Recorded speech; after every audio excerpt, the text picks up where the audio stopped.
So beyond the game, what can we expect from them? Probably nothing too fancy. I'm pretty sure they want to maintain that composure. They really want to make sure that they head into the playoffs as the #1 spot of China, because in the playoffs, the first rank can't even get disqualified anymore for BlizzCon. They will have it banked securely. The only thing that could happen to first place, of course, is the fact that they might drop down to second seed.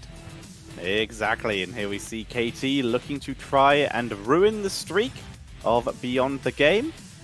See if they're going to be able to do it. We already mentioned Timeless Bad also coming in, has put on some really solid performances so far. Very impressive. Like, all of the talent on this roster is really solid. It's just the synergy and the overall team play that this team seems to struggle with.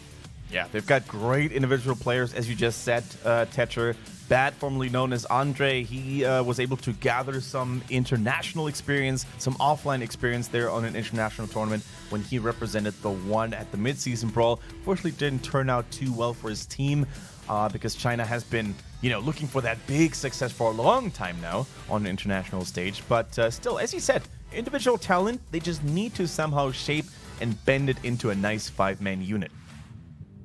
Now they do, but as for now, we are waiting to see the key players and then the first map. 619 being highlighted. Third in terms of KTA as a tank. Neat. That is pretty impressive, man. I'm still not sure how exactly the KTA counting works here, but 619, man, he's just indomitable. He is the person that makes the plays happen. Whether it's... I'm going to ask them if I can see the table. Like, I want to see who like is first and stuff. Oh, do we make any wild guesses? Who's first in KDA? Yeah. I mean, I'd assume it's someone from BTG at this point, but it's over all seasons, isn't it? So I think so too, yeah. I still don't know if it's like all seasons or just the phase of 2018. It's so hard to say. I'm gonna guess Meng. Meng from the one, all right.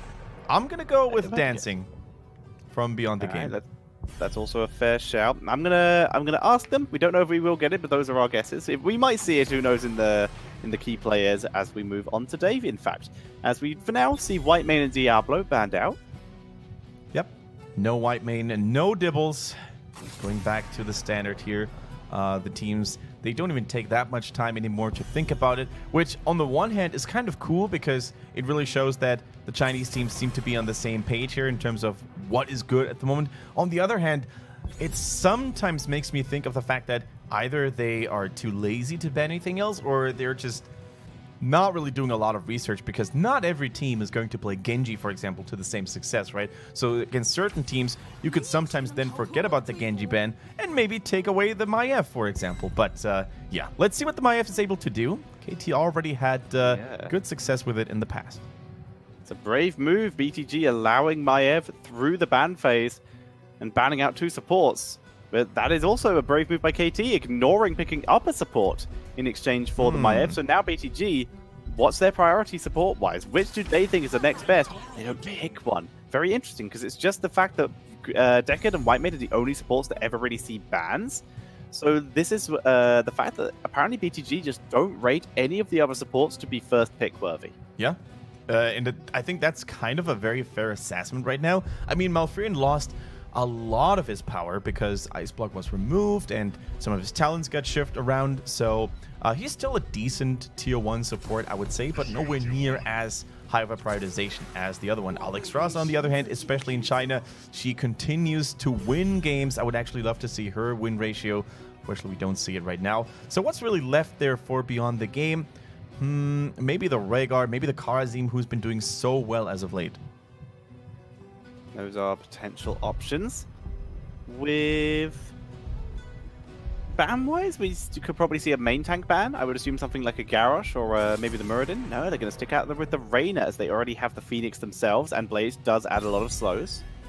If I were KT, I would probably ban another support. Now maybe the Kharazim even, and then you basically force Beyond the Game onto something like Malfurion, Rhaegar.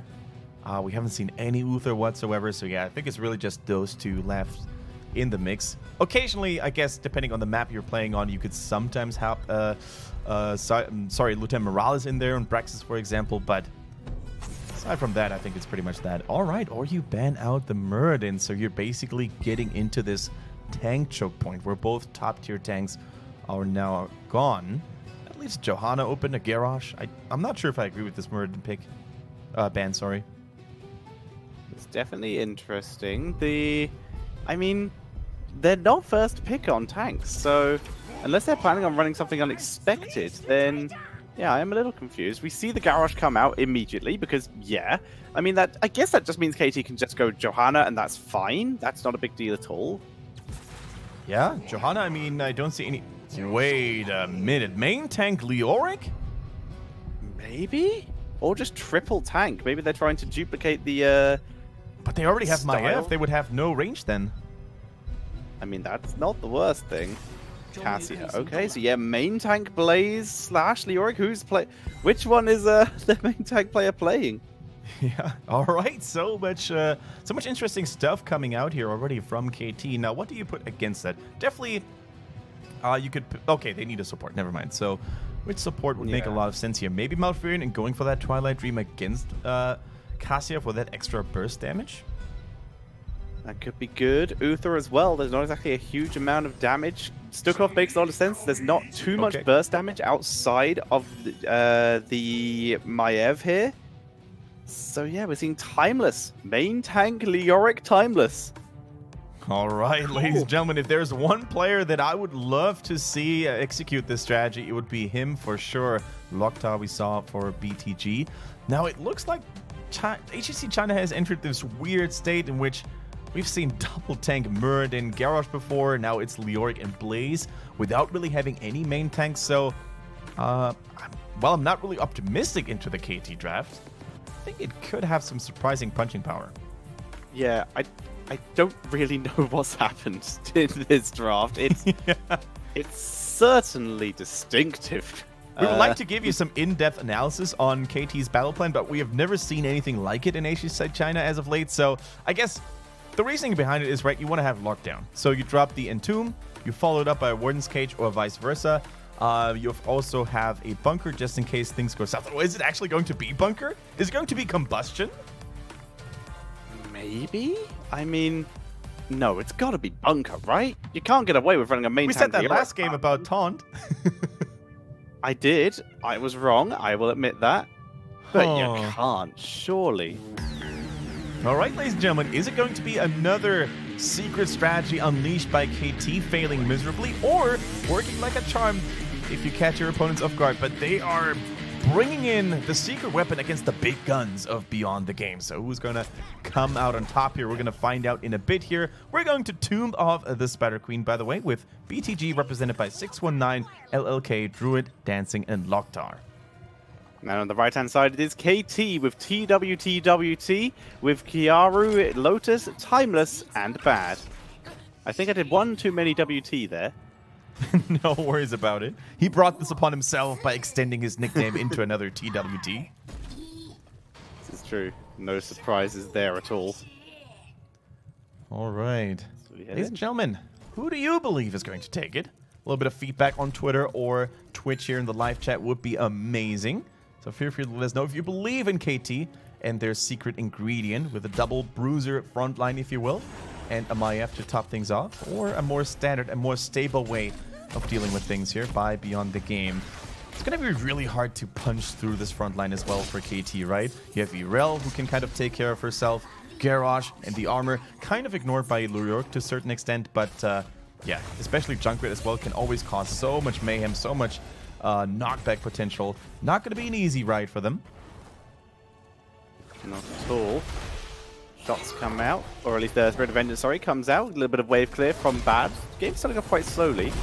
That is an interesting level 1 talent from Yarel, actually, from Loktar. Wow, that dude, that is actually a talent that I picked a lot when the hero was once released, and I didn't really know the why of Irel. I thought it was really good.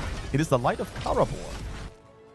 Yeah, the extra healing radius and the healing increased per enemy hit makes sense if you're getting into very intense team fights, fighting a lot of people at once, I guess. Yeah, so if you look at it, right, there's a lot of short range, almost melee range damage potential for KT, right? They have a double front line, double melee front line. They have a short range Cassia, short range Maiev.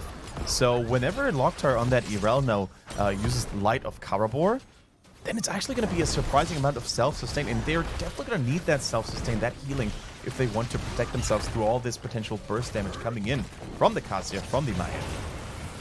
Dancing, quite literally dancing here, trying to get the best angle on clearing out that Merc camp. You can use the Arsenal synergy for a little bit of crit damage, and the camp is cleared. Towers survive, barely, but they are dropped very low. They're dropped very low. No kills happening up to this point in terms of gems collected. It's almost dead even there as well. We have 30 in favor of BTG and only 26 now for KT. Timeless refusing to die. They're escaping with his Wraith Walk. Pulling back. Playing it safe, at least for the moment. Are getting poked consistently as well by Kiaru. He is doing a good job. He doesn't yet have that extra damage on the Q, so everything is fine for the moment. It's okay to... Well, it's not okay to eat that harassment, but it's not going to be as harsh as when the crossfire is online. There we go. A couple of gems being turned in because Beyond the Game is right now focusing their attention onto that Bruiser camp. So hopefully they're going to be able to try and escort this one a little bit. That was kind of cool, yeah. Cassia just out of Lotus in trouble now, that might have been the time to turn around. He is very much separated from his team. And a beautiful garage toss. That is Lotus dead. That is a dead Cassia indeed. They went in too deep. They tried to get some cheeky harass onto those mercenaries, but actually they brought themselves out of position so much. It was just a piece of cake for Irel and Garrosh to really close the gap, right, and use their dislocation tools to throw them over the wall. So cute little pickup there by Beyond the Game. BTG moving forward, putting on the pressure as much as they can. Because, well, they have an advantage right now. It's only a little bit XP-wise, but they have control of the map as Cassia is only just returning from base. Yeah, and you know, this advantage for Beyond the Game, like having one additional player on the board, on the field right now, really turns out quite significant, quite big. Look at all those gems turned in, 48 out of 50, and Blaze ends up falling next, surrounded by 4 enemy heroes, and that might very well be the pavement that they were looking for to really get this first objective in. Nice Indomitable, easy find as well. So yeah, turn-in happens for BTG. As they begin to put on even more pressure. They're already starting to snowball. They need more gems, though, because this is how you get a huge advantage on this map. You get the double turn-in, using the first turn-in to gather the gems for the second turn-in. And as such, that is what they're going to be attempting to do. You look at this. They wait for the lanes to push up even a little bit, so that the Web Weavers will help them clear them, and they get in range for the gems. Bad with a lovely Spirit of Vengeance to escape.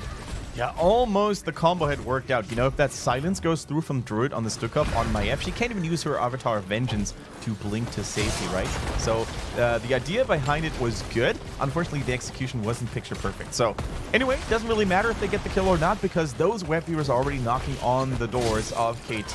They're losing towers left and right. Look at the experience and how they are snowballing ahead.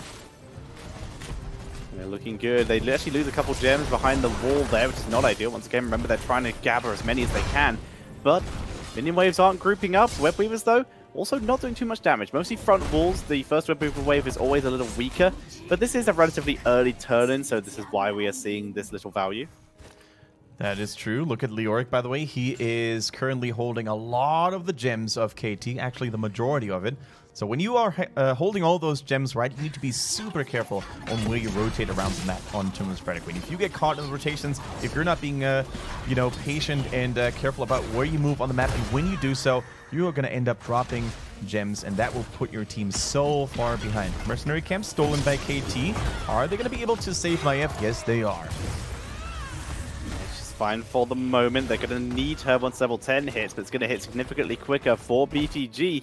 As they are cleaning up the mercenary camp that KT were able to sneak in. Remember, KT have enough for the turn-in, but they know they can't get there yet. But they should really try before level 10 hits. That is correct. Level 10 is going to mark a significant power spike for Beyond the Game, not just in terms of damage, but also in terms of protective abilities, right? We're going to have Irel with that Ardent Defender. She's going to be able to take care of herself much more efficiently. Then we have Gareth with a taunt to really keep that short-range melee composition of KT at bay. Yeah, they ideally are trying to make something happen before that goes in. Oh, the silence on Maiev, so good. Bolt of the Wardens keeping her alive though. 619 looking for his opportunity, but he's already dropped a little low. Finds Maev, waiting for his toss potential. Now there's a minion wave fighting the tower, so this toss is not going to gain too much value. Instead, just annoys Kiaru, and they're able to interrupt Timeless purely via the power of presence.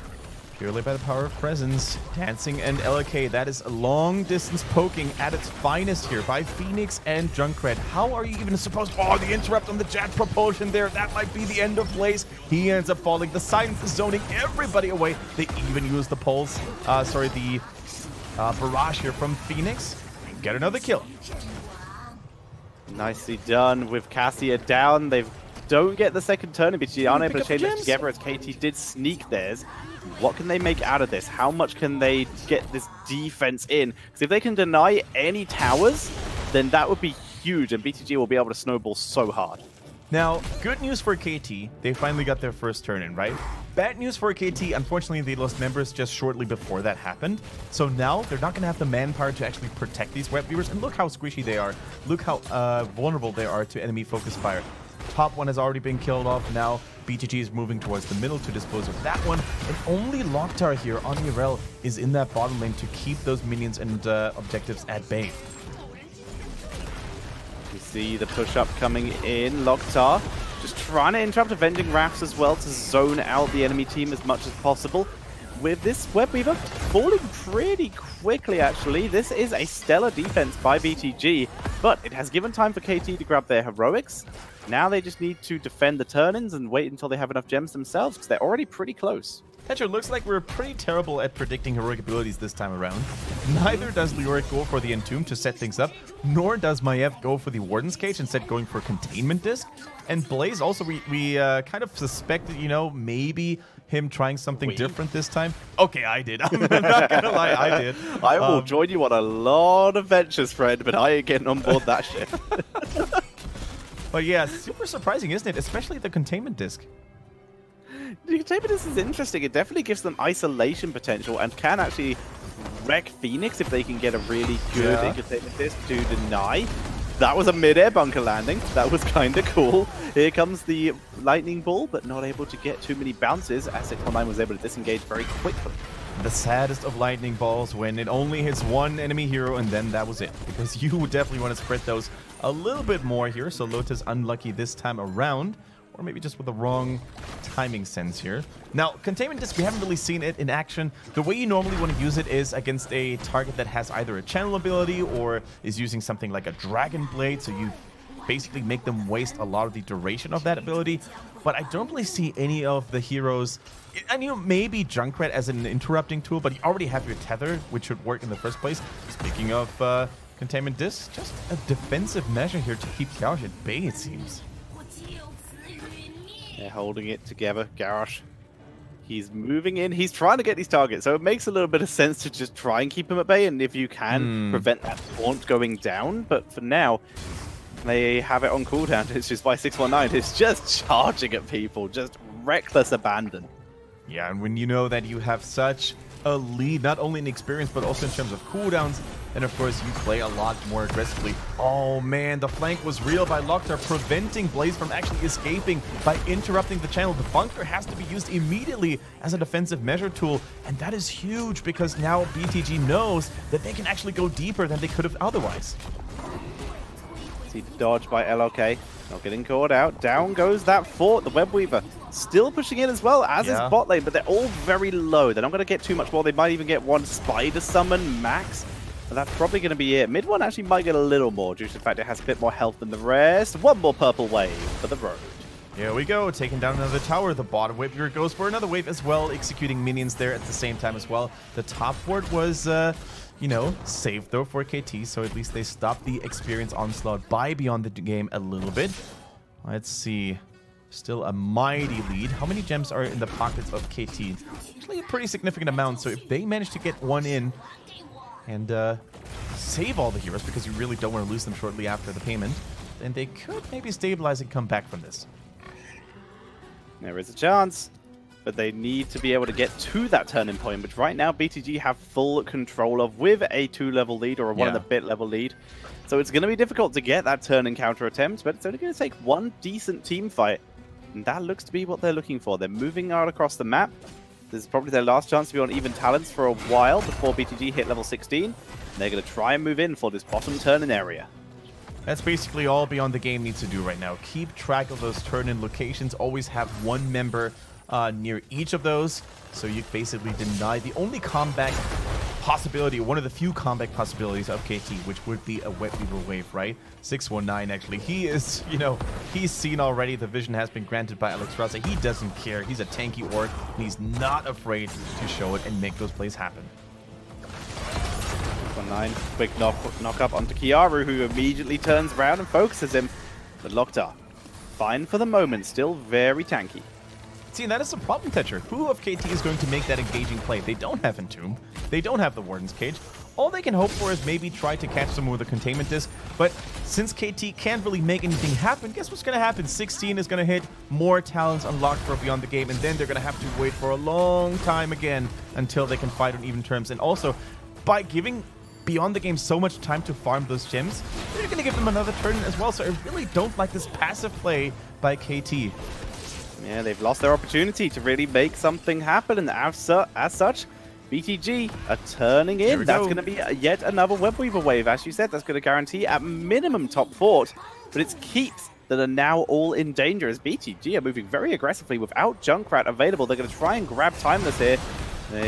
Get in range, 619. Nah, Timeless too far away.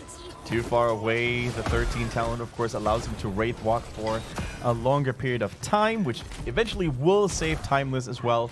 Super good to have Leoric in that fight, but look at the onslaught. I mean, they did a pretty good job pushing bottom lane, so the minions are going to keep those Wet Weavers busy for a little bit longer, but top fort is definitely a goner, and Beyond the Game's focus of attention is definitely the mid lane right now. They want that keep. Nice swipe by Locked Up, pulling back here. 619. Trying to move on to Bad. Gets the taunt within fort range, within keep range, but Bad sustaining through this with the Ecliptic Flame. But there is the Containment Disc also to lock down 619, and everyone survives on both sides. Yeah, that was actually a really good play by Bad. On the Mayas, he focused, or he got so much attention onto himself that the Wave Weaver was completely destroyed. Unfortunately, Timeless also went down, but the bottom lane is already under heavy siege, and Beyond the Game, they're trickling in. They're trying to overwhelm their opponents on multiple fronts. They're looking to maybe end the game here. They're hovering around the area looking for an opportunity. They get another kill. They might try it. They interrupt the thrusters, blocking it as well. They're trying to focus down Blaze. Blaze lives for now, though. Leoric will be back there as well, respawning. The Skeleton King in the middle of nowhere, unfortunately. Ends up dying again. The March of the Black King keeps him safe for now. Pull in by Ev there. There's a beautiful flaming swipe, though, to follow it up with the taunt, and that's the double kill.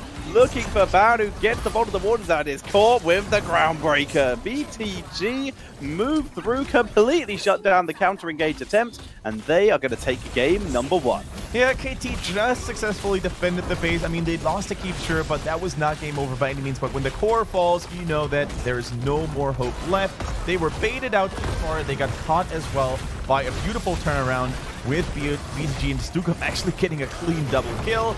There goes the Riptire as well. That core is going to be no more. It goes down to 30, goes down to 20, and Beyond the Game, they know they've got this game unlocked.